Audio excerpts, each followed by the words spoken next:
النار لو تدي لولا أن الله ونشهد أن لا إله إلا هو وحده لا شريك له ونشهد أن محمدا عبده ورسوله. أما بعد، قال الله سبحانه وتعالى في القرآن المجيد والقرآن الحميد: أعوذ بالله من الشيطان الرجيم. بسم الله الرحمن الرحيم. میرے محترم علماء کرام، اساتذہ کرام، والدین اور عزیز ساتھیوں، السلام علیکم ورحمۃ اللہ وبرکاتہ.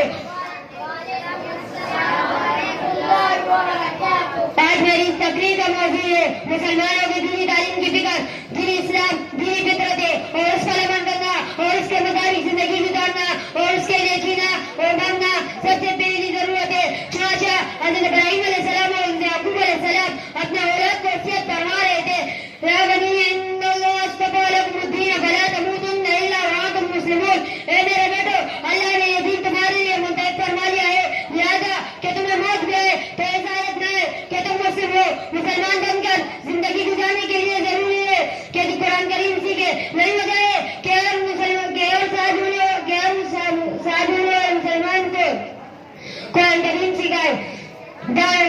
صحابی رسول حضرت ارقم رضی